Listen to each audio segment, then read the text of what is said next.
Hello, तो कैसे सब। आज मेरे सामने खड़ी भाई होंडा एक्टिवा 2023 मॉडल। अब भाई इसकी वीडियो मैं बना रहा हूँ। ये मेरी पर्सनल स्कूटी है। इसको भाई हो चुका है पूरा 1 साल कंप्लीट। तो आज ना आपको उसके मैं 1 साल में मतलब जो भी दिक्कतें इसके अंदर आई या फिर जो भी इसने मुझे अच्छी लगी इसकी चीज़ें वो बताने वाला हूँ। मतलब 1 ईयर एक्सपीरियंस की वीडियो होने वाली है। तो जो होंडा एक्टिवा प्लान कर रहा है भाई, इस वीडियो को पूरा देख लेना कि भाई 1 साल के अंदर इस स्कूटी में क्या कुछ चीज़ें आपको देखने को मिलती है और क्या कुछ आपको बदलाव देखने को मिल जाएगा। 1 साल जब मैं यूज़ कर रहा है तो क्या कुछ दिक्कतें और क्या कुछ अच्छी चीज़ें मुझे इसकी लगी वो सारे बताऊँगा मैं आज वाली वीडियो में। तो वीडियो को पूरा एंड तक देखना। वीडियो करते हैं शुरू। तो भाई प्रॉपर मैंने 8-10 चीज़ों को लिख लिया है। तो सबसे पहली बात कर लेते हैं भाई इसकी फ्यूल टैंक के बारे में। अभी भाई फ्यूल टैंक से ना इसके रिलेटेड 2 दिक्कतें हैं। एक है भाई, सबसे पहले मैं आपको फ्यूल टैंक का दिखाता हूँ। यहाँ से बटन से आपका फ्यूल टैंक खुलता है, ठीक है। ये फ्यूल टैंक खुला। अभी फ्यूल टैंक ये खुल गया।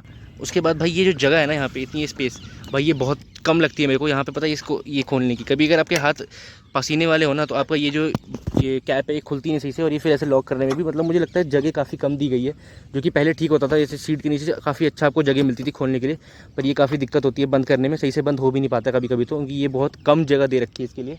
सेकंड चीज़ इसी में ये कि भाई ये थोड़े दिन बाद ना ये देखो ये रैटलिंग नॉइज़ भी आने लग जाती है। अभी इसकी पता नहीं कैसे मैंने ना 2-3 दिन इसको लगा के रखा यहाँ पे कपड़ा, जैसे फ्यूल टैंक के यहाँ पे कपड़ा लगा के रखा था, तो रैटलिंग नॉइज़ थोड़ी कम हो गई। वरना पहले जब ये गड्ढे में जाती थी ना तो ये चर चर चर चर की आवाज़ें आती थी। तो ये एक चीज़ मुझे ऐसी लगी कि यार ये थोड़ा सा बेकार है। ये पहले पहले नहीं आई भाई, कुछ महीने बाद ये दिक्कत आनी चालू हो गई थी। सेकंड दिक्कत की बात करेंगे, बहुत माइलेज से रिलेटेड। भाई अब जैसे कि ये स्कूटी देखो 1 साल हो गए पर ये बिल्कुल लोकल में चलती है। अभी भी आप देखोगे ना तो ये 2238 किलोमीटर चली है बस। तो भाई ये लोकल में चलती है, लेकिन भाई लोकल में इतना बेकार माइलेज देती है ना, आपको मैं क्या बताऊँ। मतलब एक बार मैं फ्यूल टैंक कराता हूँ फुल, तो भाई ये 100 किलोमीटर चल पाती है, कुछ 100-120 किलोमीटर। भाई 5 लीटर के फ्यूल टैंक है इसकी, और 5 लीटर में भाई अगर ये 100 किलोमीटर ही चल रही है तो आप लगा लो मतलब 20 किलोमीटर 20 का माइलेज दे रही है भाई मुझे ये स्कूटी। आपको लोकल एरिया में भाई 20 का माइलेज, भाई स्कूटी है भाई। बाइक तो छोड़ो, कार इससे ज़्यादा कभी कभी दे देती है भाई। कुछ कार जो है सिटी राइड्स में इससे ज़्यादा माइलेज दे देती हैं। तो आप ये देख सकते हो, अगर आपको लोकल यूज़ करने के लिए चाहिए ना तो आपको काफ़ी बेकार माइलेज मिलने वाला है। और अगर नॉर्मल आप बताओ अगर सिटी राइड्स में भी यूज़ करते हो तो मैक्सिमम 35 का माइलेज देती है, उससे ज़्यादा नहीं देती है। तो ये चीज़ मैंने ज़रूर देखा था कि माइलेज थोड़ी इसकी कम है। बाकी दूसरी बात करेंगे भाई जो कि मुझे काफ़ी बेकार लगा इसका, वो है भाई इसका हेडलाइट का थ्रो। जब भाई बिल्कुल अंधेरे एरिया में आप रहते हो ना, और अगर एकदम बिल्कुल सन्नाटा पड़ा है रोड और रोड पे स्ट्रीट लाइट भी नहीं है, तो भाई इसकी जो थ्रो है ना आपको इतनी बेकार लगेगी। स्ट्रीट लाइट ऑन होगी तो भाई स्ट्रीट लाइट के भरोसे ही आपकी स्कूटी चलेगी। आपको ये बिल्कुल भी थ्रो अच्छा नहीं लगेगा इसका, ना ही हाई बीम में। थोड़ा बहुत लो बीम और लो बीम दोनों में ही देखो कोई फ़र्क ज़्यादा पता नहीं लगता मेरे को। तो भाई बहुत बेकार लगती है इसकी लाइट्स। तो ये आफ्टर मार्केट चेंज करानी पड़ेगी इसकी भी। इवन भाई एलईडी वाली जो आती है ना डीलक्स मॉडल, उसमें भी कोई बहुत अच्छी लाइट नहीं है, नॉर्मल सी थ्रो है, ज़्यादा मुझे अच्छा लगा नहीं। तो ये दिक्कत है, आपको चेंज करवानी पड़ सकती है बाहर से, वरना भाई इस थ्रो के हिसाब से तो भाई स्कूटी नहीं चल पाती। फिर भाई थोड़ी सी दिक्कत इसके अंदर, दिक्कत नहीं है ये तो भाई मैं ही भूल जाता हूँ, आप लोगों के साथ हुआ है कि नहीं बताना। अब जैसे कि इसका फ्यूल यहाँ से खुल जाता है चाबी बिना निकाले, और पेट्रोल का भी यहीं से, सॉरी बूट का भी यहीं से खुल जाता है। तो अभी कभी क्या होता है, अगर आपको कुछ चीज़ आप घर पहुँच जाते हो अपने और आपको सीट से कुछ सामान निकालना होता है, तो यहाँ से आप सीट खोलते हो, सामान निकालते हो, सामान लेते हो, सीट बंद हो जाती है, अपने आप लॉक हो जाती है और आप घर चल देते हो। तो भाई ये चाबी ना लगी रह जाती है। कभी बहुत बार मेरे साथ ऐसा हुआ है कि मैं स्कूटी में चाबी लगी भूल गया हूँ।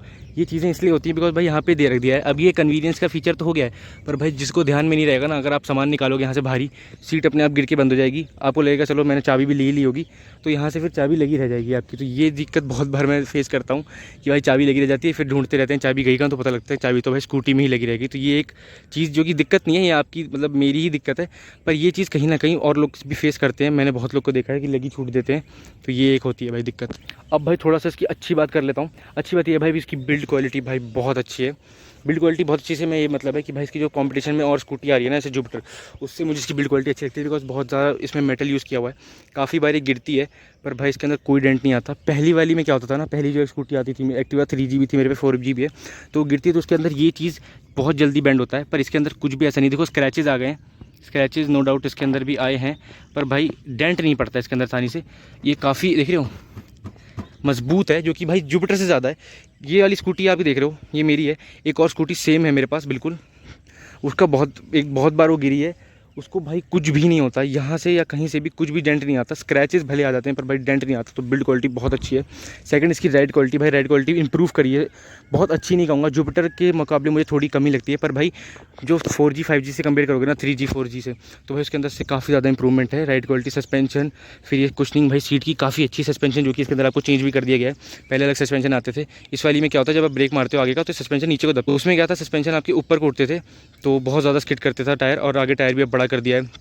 ठीक है। तो काफ़ी कुछ बदला है। तो भाई ये चीज़ फ़र्क पता लगता है कि हाँ भाई चेंजेस हुए हैं, तो पता लगेगा उसी को जिसने सारी एक्टिवा चला रखी है 3G 4G, वरना तो आपको पता नहीं लगेगा। पर मेरे को पता लगा बिकॉज मेरे पास 3G भी थी 4G भी है, तो इसीलिए मुझे फ़र्क पता लगा कि हाँ इसके अंदर कुछ चीज़ें चेंजेस है, तो भाई वर्थ इट है। भाई लास्ट पॉइंट अगर मैं इसका बताऊँ ना, तो भाई रिलायबिलिटी, भाई रिलायबिलिटी बहुत तगड़ी है। मतलब मैं 2-3 बार ऐसा हुआ है कि यहाँ तक का पानी है, मैं आपको दिखाता हूँ कहाँ। भाई इतना इतना पानी है और यहाँ से स्कूटी मैं लेके जा रहा हूँ, बिल्कुल कोई दिक्कत नहीं होती। इसका साइलेंसर पूरा डूब जाता है पर तभी भाई स्कूटी बंद नहीं होती है। इतनी ज़्यादा रिलायबिलिटी देती है ना कि स्कूटी बंद नहीं होती है। काफ़ी मैं स्कूटी और बाइक वालों को देखता हूँ खड़े थे साइड में, और भाई मैं जा रहा था, ऐसे 2 बार हुआ है मेरे साथ जब से 1 साल के अंदर, और भाई बिल्कुल दिक्कत कुछ नहीं आई। एक बार इसका क्या हुआ था ना, अभी कुछ टाइम पहले की बात है, जब मानसून का सीज़न चल रहा है तो बारिश बहुत तेज़ हुई थी, तो यहाँ इसकी ये लाइट आ गई थी, मतलब लाइट आ गई थी, कोई दिक्कत नहीं थी। पर उसके बाद क्या हुआ कि लाइट ऑन ही रही बहुत टाइम तक, क्योंकि इसके अंदर शायद पानी नहीं चला गया था, पर कोई दिक्कत ऐसा नहीं थी, कोई आवाज़ भी नहीं थी। बाद में जब मैं पोल्यूशन करवाने गया था इसका रिन्यू, जब इसका 1 साल कंप्लीट हुआ था, जैसे इसका 23 जून को इस मैंने ली थी, तो अभी तो ऐसे सितंबर चल रहा है, तो मतलब 1 साल कुछ 2-3 महीने इसको हो गए हैं। तो जब मैं रिन्यू कराने गया था पोल्यूशन, तो उन्होंने बोला था कि आपकी पोल्यूशन नहीं हो पाएगी बिकॉज ये लाइट आ रखी है। फिर उन्होंने जो है ठीक कर दिया था कुछ मशीन से, तो ऐसी कोई दिक्कत नहीं आई थी। रिलायबिलिटी बहुत अच्छी है भाई, मतलब बारिश में पानी में कहीं ले जाओ कोई दिक्कत नहीं होती इस स्कूटी को। मतलब बेसिकली रिलायबल है, कहीं भी आप ले जा सकते हो, कहीं भी कुदा सकते हो। देखो अभी इन सब एरिया में मैं ले आया, कोई दिक्कत नहीं है, कहीं नहीं अटकी, बिकॉज टायर भी अच्छे खासे बड़े हैं, ठीक ठाक जो है ग्रिप भी लगती है टायर में, ऐसा कोई फ़र्क नहीं लगता। लोग कहते हैं स्कूटी का टायर बेकार होता है, ऐसा कुछ भी नहीं है, रिलायबल बहुत बढ़िया है भाई स्कूटी। अगर आप लोग प्लान करें तो आप लोग ले सकते हो। ये थी भाई मेरी एक्सपीरियंस 1 साल है होंडा एक्टिवा का। अगर आप कोई भी दिक्कत कोई भी डाउट है आप कमेंट में कर सकते हो, मुझसे पूछ सकते हो किसी चीज़ के और रिलेटेड, तो आप मुझे कमेंट कर सकते हो उसके बारे में, मैं आपको बता दूंगा वहाँ पे। मैं मिलता हूँ आपसे नेक्स्ट वीडियो में, तब तक गुड बाय, लव यू।